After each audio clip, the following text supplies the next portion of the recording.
It's Adam here for PC Monitors, and in this video I'm going to be taking a look at some of the weaknesses in pixel responsiveness on the AOC AG352UCG. I'm going to be looking at a particular part of Battlefield 1 which shows some of these high contrast transitions which all VA panels struggle with, or which need to use strong levels of pixel overdrive to actually overcome, or to speed up enough to reduce the trailing. So this is a really good sort of scenario for highlighting some of the weaknesses which will be typical to all VA panels. The specific transitions I'm looking at here, I've recently done a video on the ASUS MX34VQ as well, with exactly the same part of Battlefield 1, and I would definitely recommend looking at that review because I will be referencing that particular model and comparing it a little bit here, because that's actually a very good VA model, very impressive, one of the most impressive I've seen in terms of pixel responsiveness overall. And I'll also be referencing the Philips BDM 4037UW, and that is one of the weakest VA models I've used recently in terms of pixel responsiveness. So really they're two extremes there, and I'll be comparing what I see here to that. And again, I'd just like to point out that overall the pixel responsiveness is very good, and the overall responsiveness of the monitor in general at 100 Hz. I'm only specifically picking on these weaknesses to try and highlight them and show some visible examples to aid what I've explained in written form in the review as well. So the horse here on the Philips model, it showed obvious breakup trailing, and what I mean by breakup trailing is where these very dark shades, if you look at the tail in particular, and to some extent the sort of area around the butt of the horse, it's not pure black, or it might appear quite dark, especially the tail, but it actually has some slight hues of other colours mixed in with it. So it has a little bit of, might have some blue shades mixed in with it. There's also an area of rocks down here which are mixed with this kind of reddish brown earth, so it has some red shades mixed in with it as well. On the Philips, if I strafed like this, you could see obvious breakup trailing. You could see areas of these hues sort of leaching out as if it was ink running from the from a page that you've wet or something like that. Sort of hard to describe, but it was quite obvious in the video anyway. You could see obvious bright trails. On this, it does occur to some extent, and it was kind of absent, pretty much entirely absent on the ASUS. There's a little bit here, but really nothing substantial, nothing particularly eye-catching. You might be able to see a slight pink fringe on that rock, for example, a little bit of breakup trailing. Nothing like you saw on the Philips though, and nothing that you'd I mean, sensitivity to this does vary, but most users probably won't notice this when they're just playing the game. This area of rock down there is a good one for highlighting breakup trailing as well, but on this model there really isn't anything to speak of, in fact even less than on the ASUS for these particular transitions.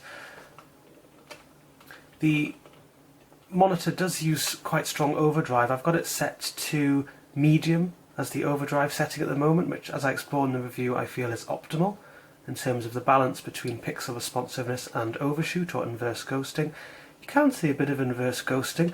If you look at that symbol above the horse, for example, you might be able to see, I'm not sure how clear this will be on the video, but there's actually a black trail beside it as I move the camera around.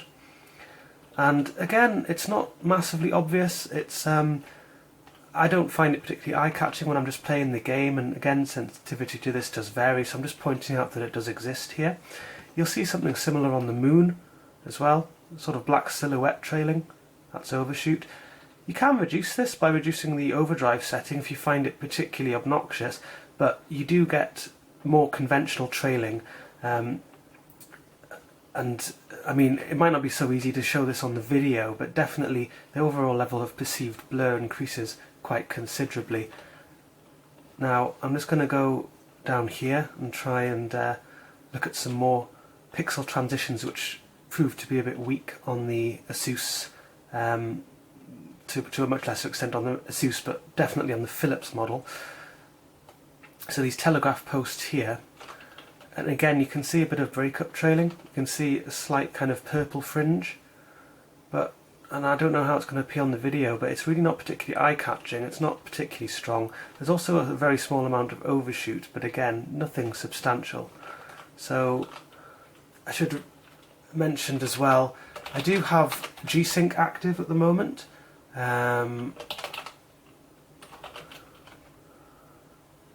I'm running it at frame rates which, settings on the game which will generally get 100 frames a second, 100 Hertz. So really what I'm trying to show you here is how the monitor appears at 100 Hertz in terms of its pixel response performance. And something that you might remember if you have looked at the ASUS video, with FreeSync models this is more of an issue really. At lower refresh rates the overshoot was quite a bit stronger on the ASUS than at high refresh rates. On this model that doesn't really happen. G-Sync's quite well tuned, and the pixel responsiveness is largely similar when comparing 60 Hz to 100 Hz, or at least in terms of the characteristics I'm looking at here. And I mean, really this video is supposed to act more as reassurance than anything, to show that yes, there are some weaknesses, but they're not really profound weaknesses. You might not be able to see some of the things I'm even talking about in the video because they're not particularly obvious. I might have to restart this because I'm waiting for this truck to come along, the vehicle, because that shows some quite nice transitions which even this model does struggle a little bit with. I mean, really the transitions that I'm talking about here, most VA models will show obvious smeary trailing. It looked like smoke running across the screen. You can see that on the Philips. I mean, it's really quite clear from the video. And here the vehicle's here, so I'm just going to take these guys out and then I'll show you the some of the transitions I was talking about. So this has high contrast transitions between the lighter background, the lighter metal background, and the much darker patch there. Also this green sort of canister thing here. And you can see a little bit of breakup trailing really. It's not really smearing because it's not extensive enough for me to call it smearing on this model. And I mean, these are some of the weakest transitions. Most transitions this doesn't actually happen with at all. You can also see a little bit of that on the end of the axe there, or the pick. Sorry, I'm not really very good with tools, I'm not sure. Yeah, nothing substantial. And I mean, there's no sort of obvious eye-catching overshoot around here on these transitions, even though there's quite a range of transitions here. So, I mean, there's a little bit of overshoot, a really little bit, just on the end there, but probably not even going to be able to see that on the video.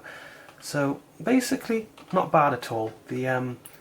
Especially for a VA panel, I think this model certainly can be used for some good high frame rate gaming. And because it has G-Sync, although that's not really what this video is talking about, you can of course run it at lower frame rates and still get a relatively smooth experience, and that's explored in the review as well.